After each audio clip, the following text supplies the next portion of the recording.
Alors bienvenue à tous sur ce module, donc complément en finir avec le n'importe quoi en trading. On va refaire un point assez important, vous allez voir concernant 2-3 choses qu'on a vues. C'est moi du coup qui vous ai accompagné sur ce module, vous connaissez. Alors le n'importe quoi, depuis quelques temps, nous voyons de plus en plus d'inepties qui circulent sur les réseaux sociaux. Il est de notre devoir d'éviter que vous tombiez dans ces sottises. Alors on a vu en détail dans les modules qui concernent les institutionnels, justement, le fonctionnement des pros, des institutionnels, des assets managers et les logiques. Alors cependant, je reçois pas mal de questions de la part de gens qui suivent pas la formation concernant justement ces institutionnels, ces professionnels, etc. Je vois aussi, c'est principalement ça qui a motivé cette petite vidéo, qui n'était pas du tout prévue.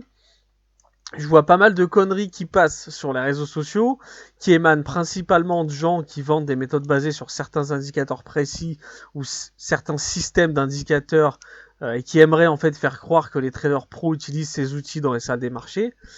Le problème, c'est que ces gens-là ne possèdent aucune expérience des salles, donc je préfère refaire un petit brief avec vous, brief que je rendrai sûrement accessible à tous. La vidéo, il y a de grandes chances qu'elle finisse sur YouTube ou quelque chose du style pour éviter une propagation de ces conneries. Alors oui, concernant les graphiques en salle des marchés, il y en a, cependant, ça n'a rien à voir avec notre approche à nous.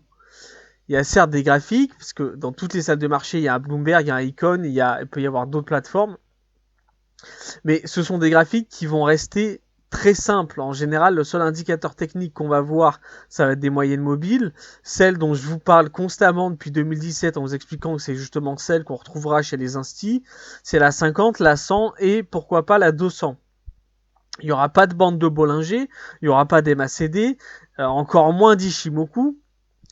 Donc, comme nous l'avons vu, l'approche, elle va pas du tout être la même en salle de marché. Les moyennes mobiles, elles servent qu'à avoir une image assez synthétique de la tendance de l'actif, on va dire la tendance globale de l'actif.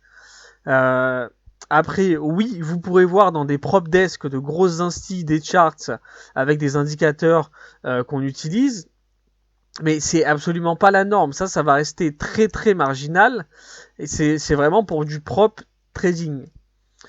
Le gros de l'approche des instis, ça reste de la macro, donc une approche typée gestion traditionnelle. Idem concernant le DOM, c'est-à-dire le carnet. C'est un peu l'image du pilote de planeur qui aimerait devenir pilote de chasse. En fait, c'est une grosse idéalisation de ce que c'est. Le carnet, ça a l'air complexe, ça a l'air difficile. On se dit qu'il n'y a que les pros qui traitent comme ça. Donc, c'est comme ça, en fait, qu'on peut gagner. C'est ça qui va être vraiment un plus en trading. Globalement, le carnet, ça fait rêver. Mais faut tout simplement le démystifier. La réalité, c'est qu'il y aura très peu de DOM en salle des marchés. On l'utilise un peu sur les equities, encore moins sur les futurs, et quand on s'en sert, c'est pas pour s'amuser à scalper. Et le mythe du carnet et des autres outils du style, donc tout ce qui est bookmap et compagnie, c'est très très très marketing. On joue en fait sur le désir du débutant de voir ce que font les professionnels. On vend le rêve de voir à l'intérieur du marché, d'avoir un avantage sur les autres. Mais en réalité, je vous souhaite vraiment bonne chance pour trouver ça dans une salle des marchés, trouver des carnets, trouver des Ishimoku, trouver je ne sais quel autre indicateur.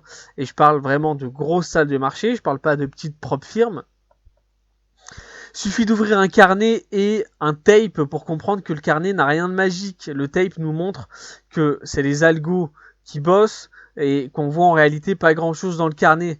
Parce qu'il suffit de passer quelques minutes sur son carnet DAX, par exemple, pour voir que là où nous, on aura eu le temps de voir qu'un changement de prix, dans le tape, on va voir qu'il y a eu 60 contrats qui ont été échangés, négociés sur 3 allers-retours achat-vente.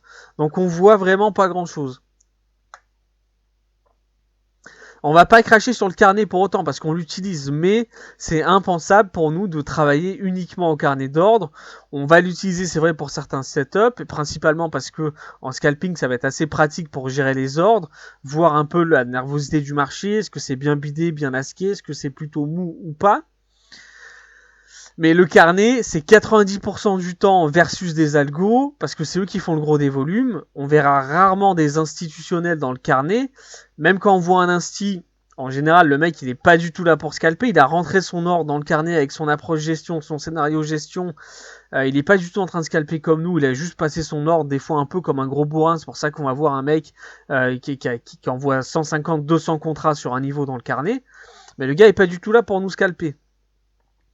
Et il y a du coup deux mythes qui viennent autour de ça, qui proviennent principalement d'un abus de langage et également d'une méconnaissance du fonctionnement des instituts et des salles de marché. Le premier mythe, c'est cette phrase un peu les pros utilisent le carnet, on trade au carnet dans les salles, etc. Alors ça, non, c'est un très très très gros abus de langage. On peut dire qu'on trade au carnet dans les salles, oui, mais ce qu'il faut préciser, c'est que c'est vrai dans des petites salles de marché, principalement des traders discrétionnaires, dans des petites SDM avec ou des arcades de trading, ou alors chez vraiment des petits institutionnels, parfois dans des fonds, pareil, des fonds discrétionnaires où en fait c'est des fonds qui ont leur salle de marché, mais c'est des traders comme vous et moi qui vont trader dedans et qui vont peut-être faire du carnet. Mais ça n'a rien à voir avec le on trade au carnet dans les salles qui laisse entendre que c'est comme ça que on va trader chez Société Générale, chez JP Morgan, chez Goldman Sachs, etc. Les grosses banques, les gros fonds, ils ne travaillent tout simplement pas comme ça. Mythe numéro 2, ça permet de voir ce que font les institutionnels, etc. Alors non, tout simplement non. Déjà, on vient de voir que les instituts ne bossent pas comme ça, mais surtout, ça marque une vraie méconnaissance des marchés financiers, des institutions, des banques, des fonds et de leur fonctionnement. C'est simple, les futurs, c'est principalement du CTA, des algos. Quelquefois, on croisera des instituts comme on l'a vu, mais en réalité, le gros des deals, il se fait en OTC. Donc, c'est-à-dire, il va se faire directement entre les banques et les fonds, avec des contrats forward, des options OTC, que nous, on ne verra pas, d'accord. Il n'y aura pas de réelle trace accessible pour nous de ça au marché. Ça se fait directement entre les institutions. C'est pour ça que je vous répète sans cesse, notamment dans le module sur les institutionnels, on s'en tape des volumes, on s'en fout de voir qu'il y a un gros qui est long DAX et compagnie, parce qu'on ne sait jamais ce qu'ils font. On prend toujours cet exemple de Jean-Michel Trading. Le trader institutionnel peut se mettre long sur du DAX pour hedger un short qu'il a pris par exemple sur l'Eurostoxx, ou pour hedger un short qu'il a pris sur des actions allemandes. Il va miser à la baisse, sauf que Jean-Michel, il va voir que la leg DAX. Donc Jean-Mi, il va se dire quoi ? Il va croire qu'il y a un institutionnel qui est long sur le DAX, alors qu'en fait le mec, il est juste en train d'edger sa leg principale qui, elle, est short. Donc Jean-Mi, il fait quoi ? Jean-Mi, il achète, Jean-Mi, il paye le DAX, Jean-Mi se mange un stop loss, finalité, voilà. Scénario 2, Jean-Mi voit un institutionnel qui est long sur le DAX de 500 contrats. Jean-Mi se dit que du coup le DAX va up d'après les institutionnels, donc toujours cette asymétrie informationnelle. On se dit que le mec c'est un institutionnel pour rentrer autant de contrats, donc c'est plus ou moins eux qui font le marché, c'est eux qui sont meilleurs que nous, etc., etc. Donc si eux ils achètent le DAX, c'est qu'ils ont une info que le DAX va monter que nous on n'a pas, donc on achète avec eux. Sauf que Jean-Michel institutionnel, il est short 2000 DAX en OTC forward, donc son scénario principal c'est toujours la vente. Sauf que nous, ça on ne l'a pas vu. Et donc Jean-Mi Trading croit que l'institutionnel est long DAX, a une forte conviction acheteuse DAX, et en fait, Jean-Mi va encore se prendre un stop. Toujours sur Jean-Michel institutionnel, il n'utilise pas de Bollinger, pas d'Ishimoku, pas de DOM, tout ça vous le savez via le module Insti qu'on a fait, et vous savez également que les logiques et les approches vont être totalement différentes, puisque là on va être sur de la recherche de décorrélation, de hedge, essayer de maintenir un delta pas trop dégueu, être pas trop exposé au marché, que ce soit en delta ou en bêta neutre. Enfin, selon les instituts, bien sûr, il y a toujours différentes approches, mais vous, au moins, vous connaissez via la formation le fonctionnement des instituts. Donc concernant le DOM, du coup, on va resynthétiser un petit peu, mais faut vraiment que ce soit clair et que quand vous croisez un mec qui vous dit ça, qui s'est fait un peu embobiner par des mecs, vous soyez à même de lui expliquer, sans lui dire va acheter la formation, que vous soyez au moins vous à même de lui expliquer, voilà, écoute, ça marche pas comme ça, ce qu'on t'a raconté c'est un petit peu des conneries, comme les blocs de contrats forex qu'on repère sur le graphique, etc., toutes ces conneries. Faut que vous soyez capable de lui dire, là on te ment, comme quand on dit que oui, regarde, t'as pris un stop, c'était une chasse au stop, etc. Faut être capable d'expliquer ça aux gens pour lutter tout simplement contre cette bêtise. Pareil concernant le DOM, c'est un petit peu la fable, c'est le rêve de voir ce qui se passe dans le marché, d'avoir une meilleure info, une meilleure compréhension, au final être supérieur aux autres intervenants. La réalité du DOM, c'est que c'est utile en scalping pour certains setups, principalement pour gérer nos ordres efficacement, mais c'est pas du tout aussi répandu que ce que certains aimeraient faire croire. La réalité des salles des marchés, c'est que au-delà des arcades et des desks de prop trade qu'on peut rencontrer dans certaines instits, il n'y a pas d'indicateur. Bien souvent, les instis vont même pas connaître les chandeliers japonais. Enfin, ils vont être comme vous, c'est-à-dire ils vont voir que tiens, là ça a rejeté, là ça a bien poussé, etc. Mais ils connaîtront pas forcément la signification réelle qu'il y a derrière certaines patterns. Et un petit bis concernant la réalité, justement ce qu'on vient de dire.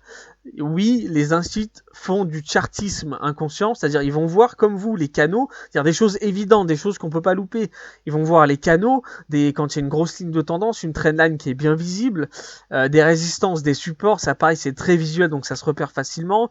Certaines figures comme l'épaule tête-épaule, on a vu pourquoi d'un point de vue comportemental et pas du tout graphique, technique, chartiste, pourquoi est-ce que tout le monde voyait ça et tout le monde réagissait à ce type de figure.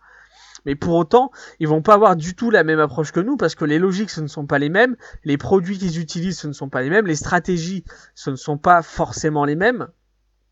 Mais surtout, c'est la gamme de produits, mais aussi toutes les contraintes, on va dire, qu'ils vont avoir en termes d'allocation, en termes d'exposition, en termes d'expo à certains facteurs, à certains marchés, etc., qui font qu'ils vont pas du tout réfléchir comme nous, ils construisent pas du tout les portefeuilles comme nous. Quand je dis comme nous, c'est comme nous en tant que trader. Voilà, on a fait globalement le tour. J'espère qu'on a un peu qu'on va un peu permettre de lutter contre ces inepties là qu'on croise sans cesse. Et je vous dis à très vite dans les prochains modules.